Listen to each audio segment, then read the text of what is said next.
कटनी जिले में कांग्रेस नेता पर अवैध रूप से जमीन पर कब्जा करने का आरोप लगाया है। पीड़ित पक्ष का कहना है कि कांग्रेस नेता ने कूटरचित दस्तावेज बनाकर जमीन पर जबरदस्ती कब्जा कर लिया, जिसकी कलेक्टर जनसुनवाई में शिकायत की गई। प्रदेश के गरीब आदिवासियों को विकास की धारा से जोड़ने के लिए शासन द्वारा कई योजनाएं चलाकर उन्हें आगे बढ़ने का अवसर दिया जा रहा है। इसी बीच कटनी में एक विकलांग आदिवासी विधवा ने कांग्रेस नेता पर अवैध रूप से जमीन पर कब्जा करने का आरोप लगाया है। ग्राम छपरवाह में खसरा 55 और 56/1-2 में सुखराम आदिवासी विधवा विकलांग महिला के पति के नाम दर्ज है, जिस पर कांग्रेस नेता के द्वारा कब्जा करने का आरोप है। महिला का कहना है कि कांग्रेस नेता ने अपने रसूख के दम पर फर्जी तरीके से जमीन को अपने नाम करवा लिया है, जिसकी कलेक्टर जनसुनवाई में शिकायत कर प्रशासन से जमीन वापस दिलाने की गुहार लगाई है।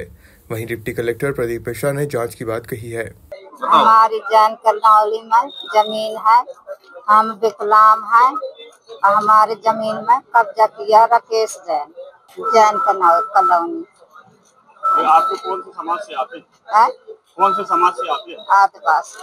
आपके पति हैं अभी? पति खत्म हो गए। क्या नाम है अम्मा आपका? पानबाई। तो जमीन में जाते हैं तो कौन डराता है?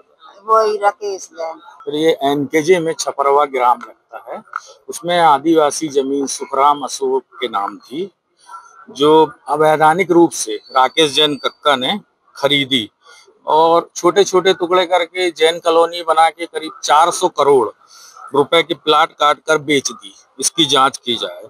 मध्य प्रदेश राज्य की भूधारा के 165 के तहत जमीन आदिवासी के असिंचित 10 एकड़ और सिंचित 5 एकड़ हो जब और कलेक्टर परमिशन देता है, अतिरिक्त कलेक्टर की परमिशन कहाँ से आई?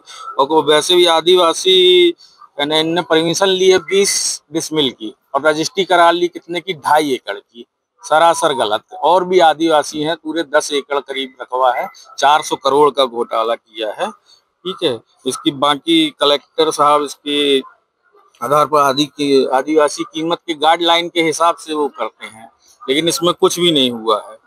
जिसमें राकेश जैन भोले भाले आदिवासियों को पहला फुसला कर डरा धमका कर, अभी वो वहां जाते भी हैं जमीन खाली पे तो जाने नहीं देता, डरा धमका कर लालच के उनकी जमीन पे कब्जा कर लिया है। ये सुनवाई प्राप्त हुई है जन सुनवाई में शिकायतें, तो इसके संदर्भ में अगर रजिस्ट्री हुई तो रजिस्ट्री में संबंधित न्यायालय में जाना पड़ेगा, सिविल कोर्ट में, और बाकी इसमें जो तथ्य है उसकी जांच करने के लिए हमने एसडीएम कटनी को लिखा है। कटनी से असलम खान की रिपोर्ट।